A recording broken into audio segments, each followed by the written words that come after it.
Hi everyone, this is Zakaria here. I have just recently completed my MSc in Nanoscience Nanotechnology and I have a defense background.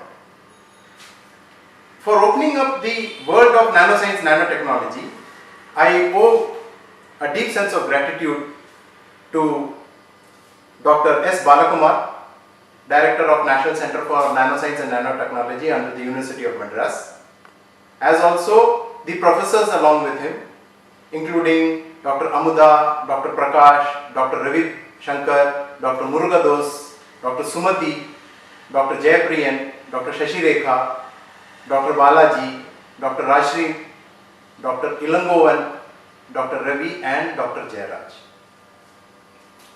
Besides them, the research scholars who were studying in the National Center of Nanoscience and Nanotechnology and my own classmates and the batch senior to us, all of them helped me to understand the wonderful world of nanoscience and nanotechnology.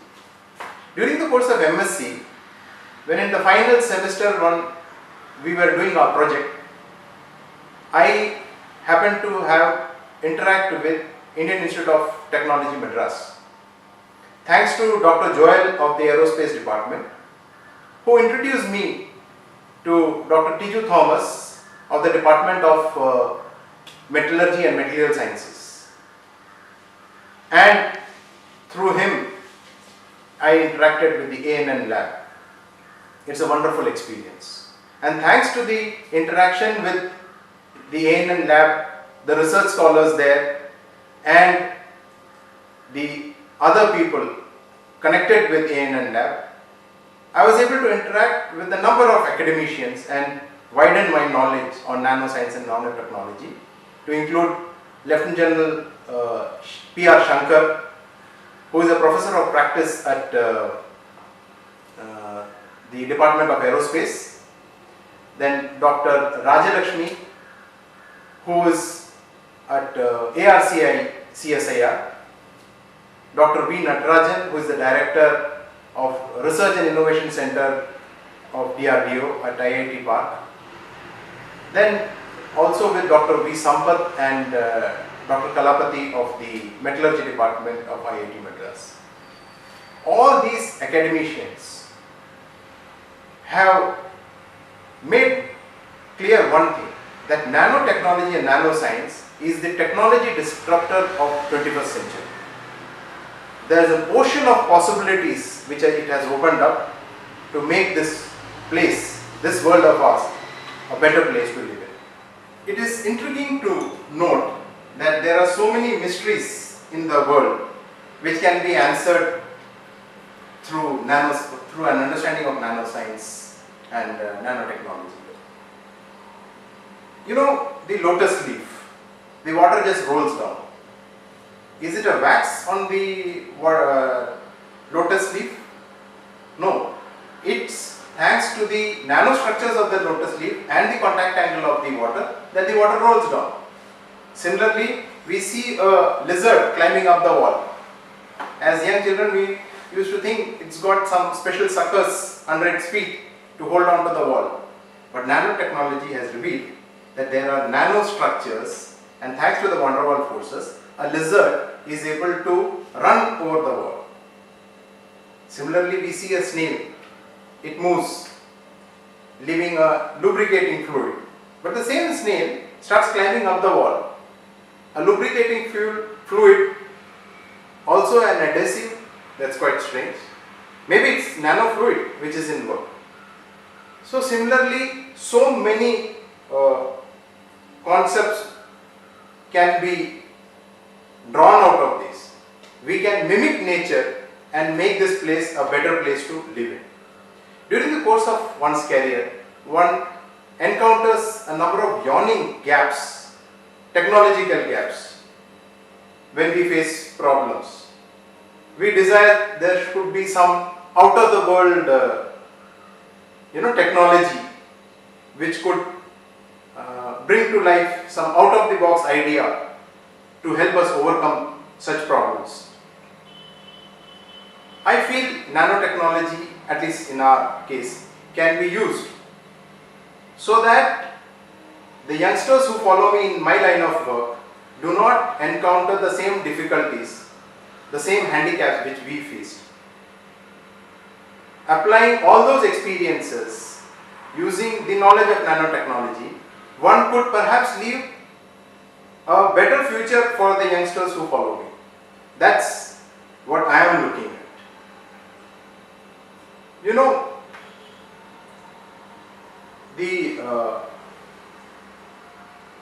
instances in life, if one looks back, there have been where one had to carry huge quantity of water over long distances because one couldn't make use of the fresh water there or the open source. I just used to hope I had a water filter which was portable and using which I could, use the open source of water. That didn't come through, but now it's possible. I know, I realized it firsthand. Similarly, if there was a lighter power pack, I could have it could have helped me for long range communication. I don't have to lug heavy loads and move around. Many a life could have been saved if there was something to instantaneously stop the bleeding of a dying man.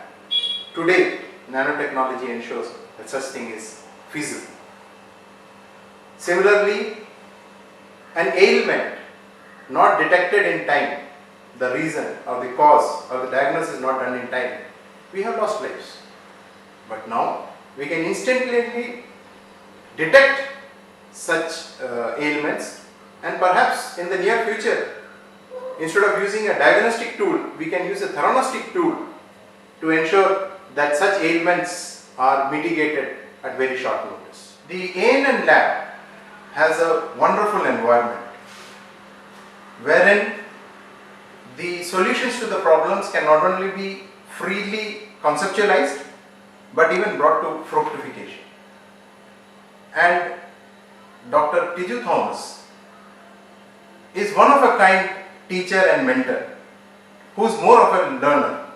He believes in learning along with the student so that the thought processes and the thinking is more free and not rigidized into watertight boxes or watertight compartments. Here, one of the principal things one does is to ensure that our environment is better, and also the energy requirement is also met very judiciously. The ever increasing demand for energy has negatively impacted the environment. The challenge is to ensure that the energy requirement is suitably met, while at the same time the environment is not degraded and this place becomes unlivable. ANN lab, the scholars and the mentor Dr. Tiju Thomas believe that we can do our bit to ensure that the energy requirement of the future is met and the environment is also safe and secure. At ANN lab, the work is a testimony to the fact that we can still get one without sacrificing the other. So all the viewers who are knowing about ANN lab through this media, I would encourage you to interact with the ANN lab, open up your problems, discuss your solutions, share your knowledge, gain knowledge, and do your bit, or rather do our bit, to make this world a better place to live in for the future generations. And nanotechnology, like I said in the beginning, is a technology disruptor, is here to stay, and it is going to make this world a better place to live in. Thank you. Have a nice day.